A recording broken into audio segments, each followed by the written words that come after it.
भारत में पाए जाने वाले भूत। आज हम आपको भारत के विभिन्न राज्यों के लोक कथाओं और किंवदंतियों में मौजूद कुछ आत्माओं और भूतों के बारे में बताने जा रहे हैं।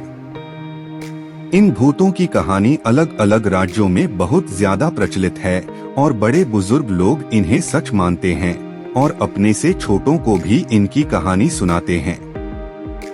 लेकिन हम इस लेख में बताए जाने वाले किसी भी आत्मा या भूत प्रेत के असली होने का दावा नहीं करते और ये सब भारतीय राज्यों के लोक कथाओं से लिए गए हैं, इसलिए इन्हें केवल मनोरंजन के लिए ही देखें। आज हम आपको भारत के विभिन्न राज्यों के लोक कथाओं और किंवदंतियों में मौजूद कुछ आत्माओं और भूतों के बारे में बताने जा रहे हैं। इन भूतों की कहानी अलग अलग राज्यों में बहुत ज्यादा प्रचलित है और बड़े बुजुर्ग लोग इन्हें सच मानते हैं और अपने से छोटों को भी इनकी कहानी सुनाते हैं। लेकिन हम में बताए जाने वाले किसी भी आत्मा या भूत प्रेत के असली होने का दावा नहीं करते और ये सब भारतीय राज्यों के लोक कथाओं से लिए गए हैं, इसलिए इन्हें केवल मनोरंजन के लिए ही देखें। प्रेत या प्रेतनी ये भारत के सबसे प्रमुख भूतों में से एक है, जिन्हें भारत के लगभग सभी राज्यों में माना जाता है। प्रेतों का जिक्र सिर्फ हिंदू धर्म में ही नहीं बल्कि चीनी, बुद्धिस्ट और एशिया के अन्य संस्कृति में भी मिलती है। किंवदंतियों के अनुसार ये ऐसे लोगों की आत्मा होती है जिनकी मरने से पहले कुछ इच्छाएं रह जाती है या उनकी मौत किसी दुर्घटना या आत्महत्या से हो जाती है। हिंदू धर्म के अनुसार ऐसी आत्माओं का अगर अच्छे से पिंडदान नहीं किया गया तो इन आत्माओं को मुक्ति नहीं मिल पाती और ये अपनी इच्छाओं को लेकर धरती पर ही भटकती रहती है। ये आत्माएं अधिकतर जहां इनकी मौत हुई वहां पर ही भटकती रहती है। उसके अलावा ये किसी घर, किले, जंगल या श्मशान के आसपास मिलते हैं। लोक कथाओं के अनुसार ये आत्माएं लोगों के शरीर में घुसकर उन्हें परेशान करती है और बहुत से लोगों ने इन्हें देखने का दावा भी किया है। हिंदू धर्म में माना जाता है कि शरीर में तिलक या माला जैसी कुछ भी पवित्र वस्तु होने से या भगवान का नाम लेने से ऐसी आत्माएं आपसे दूर रहती है, इसीलिए इनसे बचने का उपाय यही माना जाता है कि रात को किसी भी सुनसान जगह से गुजरते हुए भगवान का स्मरण करते रहें। चुड़ैल भारत की डरावनी लोक कथाओं की सबसे प्रसिद्ध पात्र है। माना जाता है जिन महिलाओं की हत्या की जाती है, जिनकी मौत गर्भवती होने के दौरान या प्रसव के दौरान होती है, तो ऐसी महिलाएं मरने के बाद चुड़ैल बनती हैं। चुड़ैल दिखने में बहुत ही ज्यादा डरावनी मानी जाती है, जिनकी आंखें बड़ी, लंबे नाखून, सिर को चारों तरफ मोड़ने की क्षमता, चेहरा जला हुआ जैसा घिनौना और दोनों पैर पीछे की तरफ मुड़े हुए होते हैं। लेकिन ये खुद को किसी सुंदर औरत में बदल सकती है, लेकिन फिर भी इनके पैर उल्टे ही रहते हैं और उल्टे मुड़े हुए पैर चुड़ैल को पहचानने का एक आसान तरीका माना जाता है। चुड़ैलें सुनसान किलों, सुनसान जंगलों या सुनसान रास्तों में रहती है और बहुत से लोगों ने रात के समय सुनसान रास्तों पर चुड़ैल को देखने का दावा भी किया है। चुड़ैल को इतना शक्तिशाली माना जाता है कि ये जहां भी रहती है उस पूरे इलाके को नकारात्मक ऊर्जा से भर देती है, इसीलिए अगर कोई कमजोर दिल वाला इंसान रात के समय उस जगह से गाड़ी लेकर गुजरता है तो वह उस नकारात्मक ऊर्जा को सहन नहीं कर पाता, इसलिए उसकी गाड़ी का एक्सीडेंट हो जाता है और उसकी मौत हो जाती है। माना जाता है कि चुड़ैल महिलाओं पर हमला नहीं करती, इसीलिए पुरुष चुड़ैल से बचने के लिए अपनी गाड़ी में चूड़ी, बिंदी जैसे महिलाओं के आभूषण रखते हैं। लोक कथाओं के अनुसार चुड़ैल अच्छी और बुरी दोनों प्रकार की होती है। बेताल ऐसी आत्माएं होती है जो कब्रिस्तान के आसपास पाई जाती है।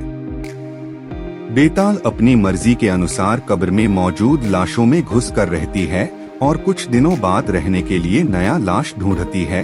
माना जाता है जब तक बेताल किसी लाश के अंदर रहता है तब तक वह लाश सड़ना बंद कर देती है।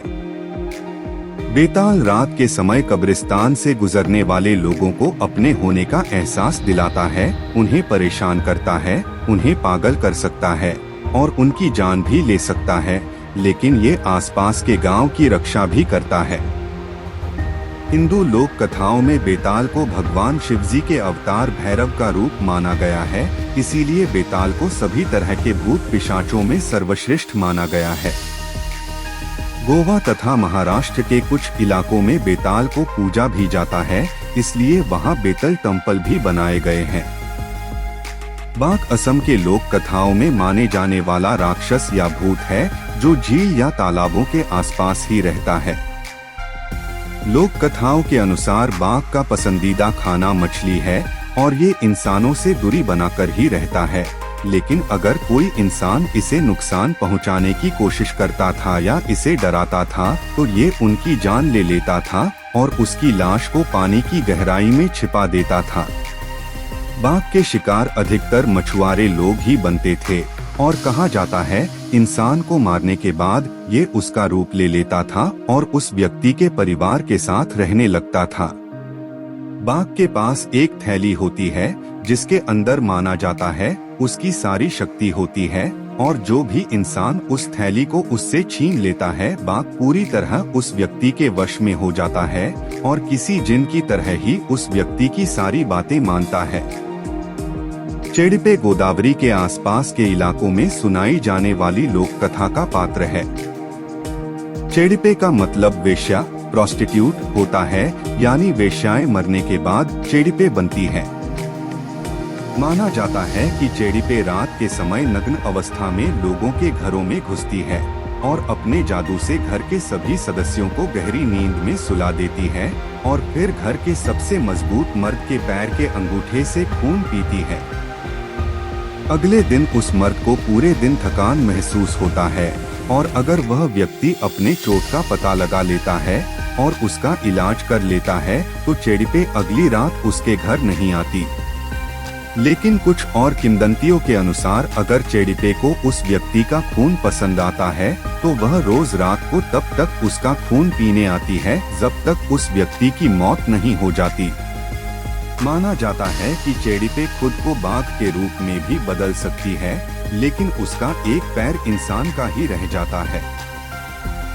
जोक बंगाली लोक कथाओं में माने जाने वाला भूत है और लोक कथाओं के अनुसार ये ऐसे भूत या आत्माएं होती है जो किसी धन संपत्ति की रखवाली करती है। इन भूतों को अच्छे स्वभाव का माना जाता है और कहा जाता है ये अपने चाहने वाले लोगों की रक्षा करते हैं और उनके पास धन की कमी नहीं होने देते, लेकिन जो लालची व्यक्ति जो खो के रक्षा किए गए धन को चुराता है ये उसके परिवार का जीवन बहुत मुश्किल कर देता है या उस व्यक्ति की जान ले लेता है। बंगाल में जोखों द्वारा रक्षा किए जाने वाले धन या संपत्ति को जोखेर धान कहा जाता है। ओडियन केरल के लोक कथाओं में माने जाने वाले ऐसे लोग होते हैं जो काला जादू करते हैं, जिसे ओडिविद्या कहा जाता है। ये एक ऐसी खास विद्या होती है जिससे ये खुद को सांप, कुत्ता, बिल्ली या किसी और जानवर में बदल सकते हैं। इनकी कहानियां केरल में 1950 और 1960 के समय में बहुत ज्यादा प्रचलित थी, क्योंकि उस समय बिजली बहुत कम जगहों में थी और लोग अंधेरों में जंगलों से गुजरा करते थे और बहुत से लोग ओडियन को देखने का दावा करते थे। किंवदंतियों के अनुसार ओडियन को खुद को जानवर में बदलने के लिए खास मिश्रण की जरूरत होती थी जो शिशु के खून से मिलकर बनता था, और कहा जाता है ओडियन रात के समय काला जादू करके आसपास के गांव के किसी गर्भवती महिला को वश में करता है, जिससे वह महिला खुद ही चलकर उसके पास आती है और वह उसके भ्रूण से बच्चे को निकाल देता है और महिला फिर से अपने घर जाकर सो जाती है और उसे इस घटना के बारे में कुछ भी जानकारी नहीं होती। फिर खून से मिश्रण तैयार करने के बाद वह इसे कान के पीछे लगाता है और कुछ मंत्र पढ़ता है और खुद को मनचाहे जानवर में बदल देता है, और यह जानवर किसी आम जानवर से अलग होता है क्योंकि इसकी या तो 3 टांगे या 3 आँखें होती है, और अंधेरे में इसको देखकर कुछ लोग तो डर से ही मर जाते हैं, जबकि कुछ लोग इस अजीब जानवर को देखने के लिए इसके नजदीक आते हैं और इसके छूने मात्र से ही उस व्यक्ति की मौत हो जाती है। निशीर डक एक बंगाली शब्द है जिसमें निशीर का मतलब रात और डक का मतलब पुकार होता है। यानी निशीर्डक ऐसे भूत होते हैं जो रात के समय किसी के प्रियजन परिवार के सदस्य की आवाज निकालकर लोगों को पुकारती है। जो भी व्यक्ति इस आवाज को अपने परिवार वालों की आवाज समझने की भूल करके इस आवाज के पीछे चला जाता है तो वह व्यक्ति निशीर्डक के वश में हो जाता है और निशीर्डक उसे कुछ दूर सुनसान अंधेरी जगह में ले जाकर अपना असली रूप दिखाती है और फिर उसे जान से मार देती है।